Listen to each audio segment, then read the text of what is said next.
Terimalah salam di dalam Dharma, Namo Sang Yang Adi Budaya, Namo Buddhaya. Namo Buddhaya. Kita bisa lihat baru saja keluarga-keluarga yang abu maupun fotonya ditempatkan sini datang dalam rangka menjelang datangnya tahun baru Imlek. Sudah menjadi seolah-olah tradisi dan kewajiban bagi anak. Di saat menjelang perayaan-perayaan, biasanya mereka pun juga ingat leluhur-leluhur keluarga. Waktu kami hidup di desa, orang tua saya, itu juga seperti hari-hari raya juga sebelum sehari atau sebelumnya itu memberi sajian makanan-makanan. Di zaman Sang Buddha ada seorang raja yang baru saja mengadakan pesta, menjamu makanan-makanan para tamu-tamu.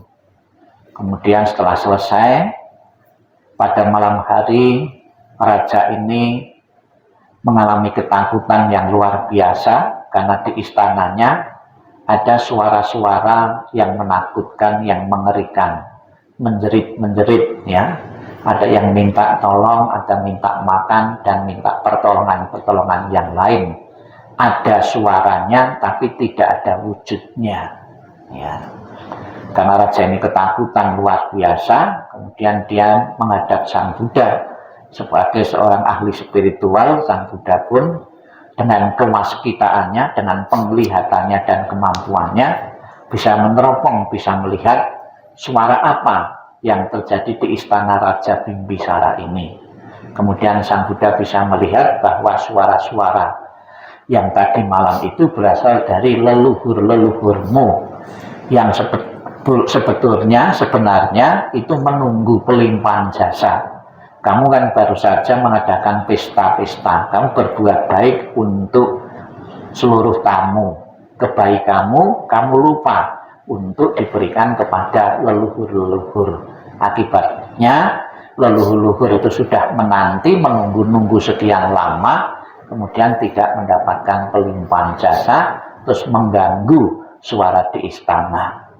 Kemudian raja ini pun mendapat saran dari Sang Buddha agar mengadakan perjamuan lagi, ya, berdana kepada para biku, jasa kebaikan dari berdana kepada para biku ini dilimpahkan kepada leluhur-leluhur yang telah tiada.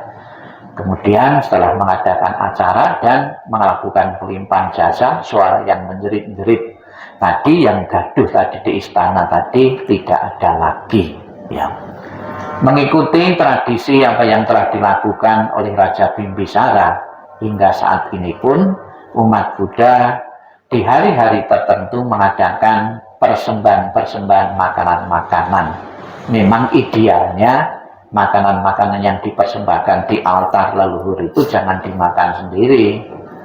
Untuk mendapatkan kebaikan harus dibagikan kepada orang lain, lebih-lebih kepada orang yang sangat membutuhkan, orang-orang miskin dan sebagainya. Itu. Dan tidak harus selamanya harus ditaruh di altar, disembayangi, tidak harus.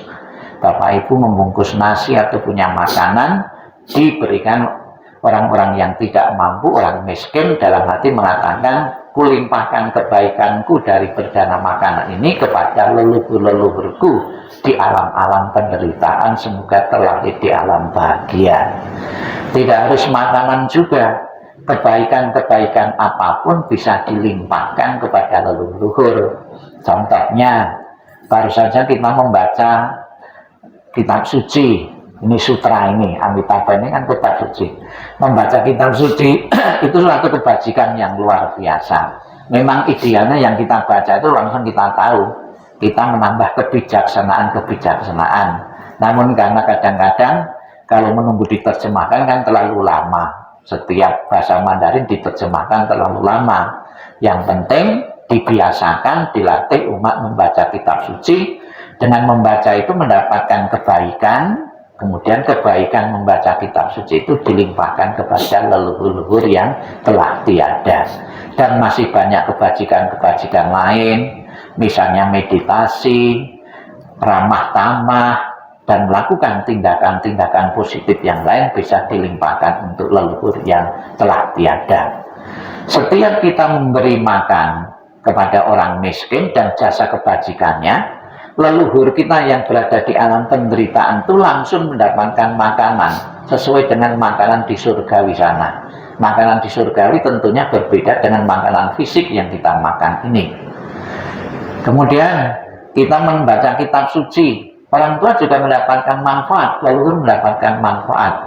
Berdana pakaian kepada orang lain, kalau leluhur kita di alam sana itu telanjang, langsung orang tua kita di alam sana pun mendapat pakaian, ya. Dan bermacam-macam cara yang lain, kebaikan-kebaikan yang berguna dan bermanfaat bagi leluhur. Namun apa yang dilakukan oleh keluarga kadang-kadang, ya, kata Sang Buddha, sesungguhnya bukan tangisan, kesedihan, ataupun ratapan lain yang bermanfaat bagi leluhur. Tidak sedikit begitu ditinggal kematian oleh orang dekat, ya, oleh suami, oleh bapak, kita dalam beberapa hari melakukan kesedihan dan ratapan-ratapan. Justru tidak ada nilai manfaatnya. Yang berguna dan bermanfaat leluhur itu adalah kebaikan-kebaikan yang dilimpahkan. Dan memang kita tidak tahu secara pasti.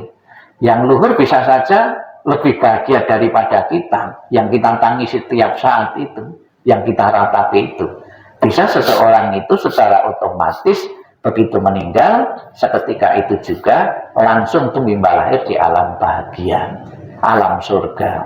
Namun ada juga di kalangan umat Buddha satu keyakinan, begitu meninggal seseorang tidak langsung, ada waktu jeda. Ya, waktu jedanya itu kurang lebih 49 hari, ya.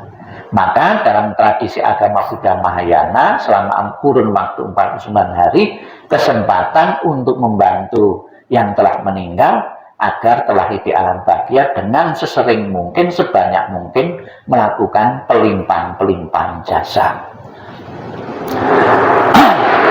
Setelah 49 hari, ya, hari yang menentukan, biasanya keluarga kumpul lagi melakukan doa untuk leluhur yang telah tiada agar telah di alam bahagia.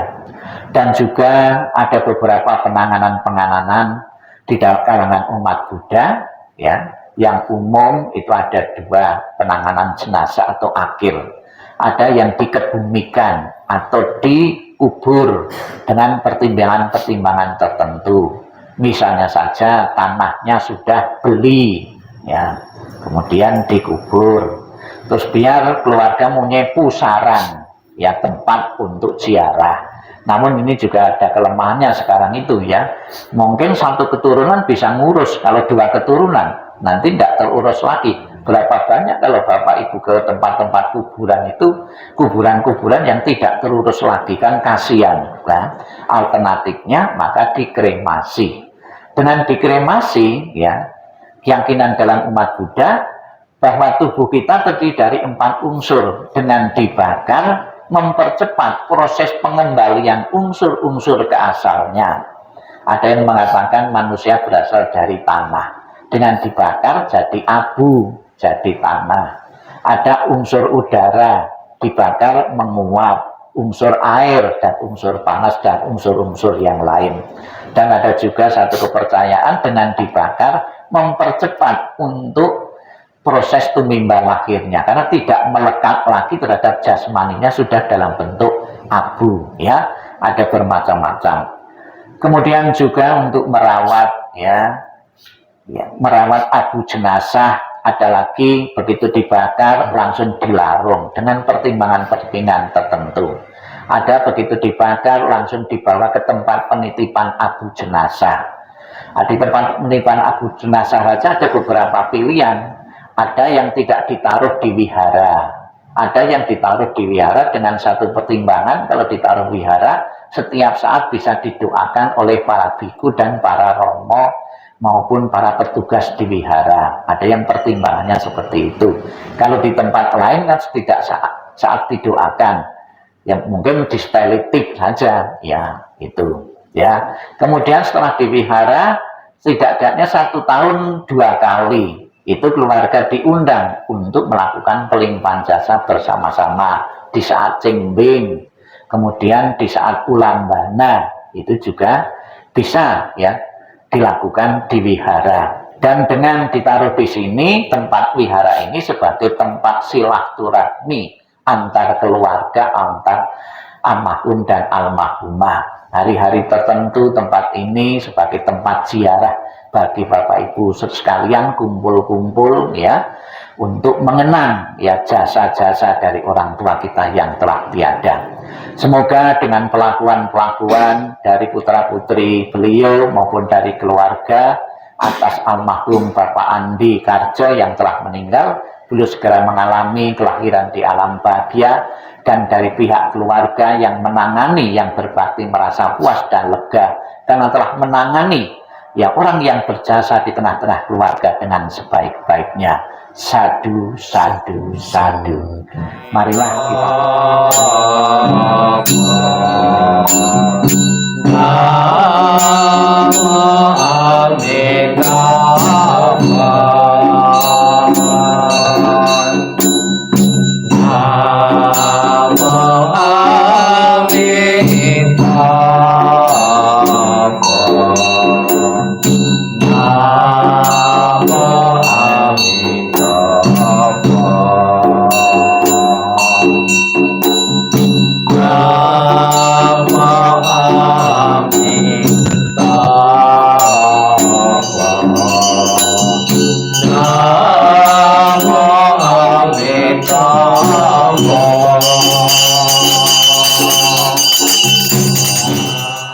dengan segala persembahan yang murni, dengan kasih sayang yang tiada batas, dengan segala kerendahan hati dari seluruh sanak keluarga, dengan semua doa dari kebajikan besar yang telah ditunjukkan oleh segenap keluarga.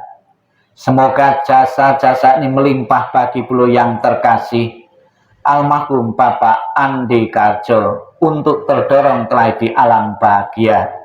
Sabbe sata bawantu sukitata, semoga semua makhluk hidup berbahagia dan sejahtera.